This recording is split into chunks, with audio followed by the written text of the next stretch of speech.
Good morning dear students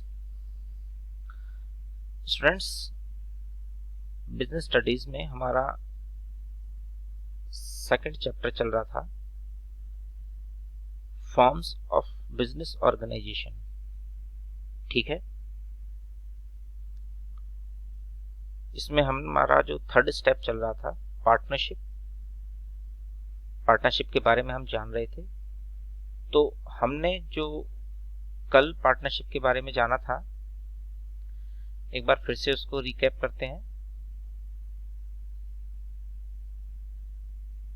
partnership की एक definition थी as per Indian partnership act 1932, ये दी हुई है।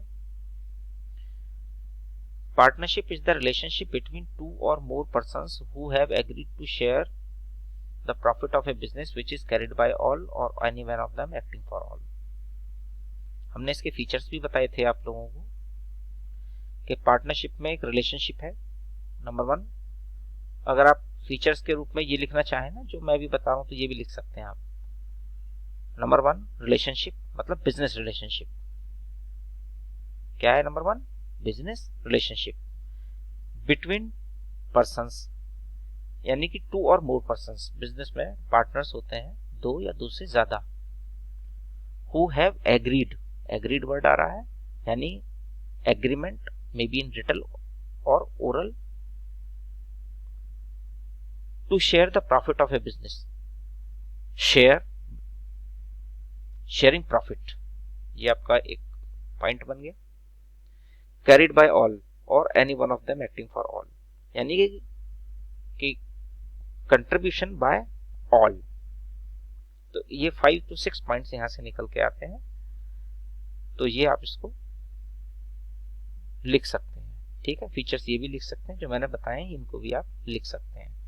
तो पार्टनरशिप का सिंपल मीनिंग है मिलकर के काम करना, जहां पर आपस में वो एग्री हो कि हम मिलकर के काम करेंगे और जो बिजनेस में जो भी प्रॉफिट्स होंगे उनको हम आपस में अपने प्रॉफिट शेयरिंग रेशियो के अकॉर्डिंग डिस्ट्रीब्यूट करेंगे। ठीक है, अब बात करते हैं, हमने फॉर्मेशन वगैरह ये सब जान लिए फीचर्स। देखें लोग पार्टनरशिप का बिजनेस क्यों करते हैं, इसके फायदे क्या हैं, मेरिट्स यानी। ठीक, number one, easy of operation and closure. इसको स्टूडेंट्स बड़ी आसानी से फॉर्म किया जा सकता है और इसको बंद भी किया जा सकता है, क्योंकि ये जो बिजनेस है ये म्यूचुअल एग्रीमेंट और एक्सेप्टेंस से होता है। अगर आपस में सब लोग सहमत हैं तो बिजनेस आसानी से स्टेब्लिश हो जाएगा, और अगर आपस में सहमति खत्म हो जाएगी तो ये बिजनेस अपने आप ही खत्म हो जाएगा, बंद हो जाएगा। और इसका जो रजिस्ट्रेशन है वो पार्टनरशिप एक्ट 1932 के अकॉर्डिंग होता है। इसके सारे प्रोविजंस पार्टनरशिप एक्ट 1932 के अकॉर्डिंग ही चलते हैं। ठीक है, इसके जो भी प्रोविजंस हैं, बेनिफिट्स हैं, इनके बारे में एक नेक्स्ट वीडियो भी हम आगे बनाएंगे, तो उसमें हम डिटेल्स देंगे। ठीक है, इसके बाद आता है बैलेंस्ड डिसीजन मेकिंग। इसमें जो डिसीजन होते हैं स्टूडेंट्स, जो बिजनेस से रिलेटेड डिसीजन लिए जाते हैं वो बड़े ही बैलेंस्ड होते हैं। उसके पीछे रीजन ये है कि जितने भी डिसीजंस हैं वो सब आपस में मिलकर के लेते हैं। उस डिसीजंस पर एनालिसिस होता है, डिस्कशन होता है, और उसके बाद जो बेस्ट डिसीजन होता है वही बिजनेस में लिया जाता है, पार्टनरशिप में लिया जाता है। तो अकेले आदमी के डिसीजन में और बाकी सबके डिसीजंस में ये डिफरेंस होता है। ठीक है, जो सब मिलकर डिसीजन लेते हैं उसमें बेस्ट डिसीजन चूज करने में आसानी हो जाती है। ठीक है, बात आती है मोर फंड्स की। इसमें फंड्स ज्यादा हैं मुकाबले इंडिविजुअल के या HUF के, हिंदू अनडिवाइडेड फैमिली बिजनेस के। उसके पीछे रीजन है क्योंकि पार्टनर्स दो या दो से ज्यादा हैं, एक आदमी के कैपिटल लगाने में और दो या दो से ज्यादा लोगों के कैपिटल लगाने में डिफरेंस होता है।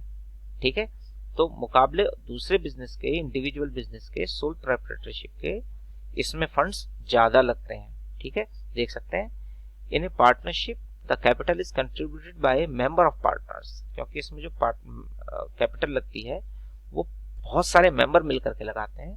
This makes it possible to raise larger amount of funds as compare to sole proprietor. तो इससे क्या होगा, सोल प्रोप्राइटर के मुकाबले ज्यादा अमाउंट फंड का यहाँ पर हो जाएगा। When undertake additional operation when needed, अगर कोई फंड बढ़ाना भी चाहते हैं तो फंड आसानी से बढ़ाए जा सकते हैं, क्योंकि कोई भी पार्टनर अपनी कैपिटल को कभी भी बढ़ा सकता है। ठीक है, इसके बाद स्टूडेंट्स बात आती है शेयरिंग ऑफ रिस्क की, कि रिस्क शेयर इसमें होता है। ठीक है, क्योंकि सभी पार्टनर मिलकर काम करते हैं, प्रॉफिट शेयरिंग रेशियो के अकॉर्डिंग प्रॉफिट सभी में डिस्ट्रीब्यूट होता है। तो जब जैसे जितना प्रॉफिट डिस्ट्रीब्यूट होगा, जिस रेशियो में प्रॉफिट डिस्ट्रीब्यूट होगा, रिस्क भी उसी रेशियो में डिस्ट्रीब्यूट हो जाएगा। मान लीजिए कभी लॉस होगा तो किसी एक आदमी पर, किसी एक पार्टनर पर इसका बर्डन नहीं पड़ता, चिंता नहीं है इस बात की कि अगर लॉस होगा तो क्या होगा, वो लॉस सभी लोग आपस में मिलकर के शेयर करेंगे। देखिए दिया हुआ भी है, the risk involve in running partnership firm are shared by all partners, thus reduces the anxiety, burden and stress on individual partner। सभी की चिंता एक एक की खत्म हो जाती है कि मैं अकेला झेलूंगा, नहीं, पार्टनरशिप में जितना भी रिस्क है वो सबको झेलना है। बात आती है सीक्रेसी की। A partnership firm is not legally required to publish its account and submit to its report। कोई भी पार्टनरशिप बिजनेस है उसके लिए जरूरी नहीं है कि वो किसी को वो अपने रिपोर्ट्स, अपने अकाउंट्स किसी को दिखाएं, ये ऐसा कोई रूल में नहीं है, ऐसा कोई लॉ भी नहीं बना हुआ है। तो जो भी इंफॉर्मेशन है वो सीक्रेट रहती है, उन पार्टनर्स के बीच में ही रहती हैं। Hence it is able to maintain confidentially of information relating to its operations. जो भी काम पार्टनरशिप बिजनेस में हो रहे हैं फिर भी उसमें सीक्रेसी बनाई रखी जा सकती है। सबसे बस खास बात यही है कि इसमें अकाउंट्स किसी को दिखाने नहीं होते, तो ये थोड़ी सी इसमें सीक्रेसी बनी रहती है। ठीक है, इसके बाद नेक्स्ट वीडियो में होंगे लिमिटेशंस। स्टूडेंट्स हम लिमिटेशंस इसके अपनी नेक्स्ट वीडियो में देखेंगे। ठीक है, बाकी अभी के लिए थैंक यू।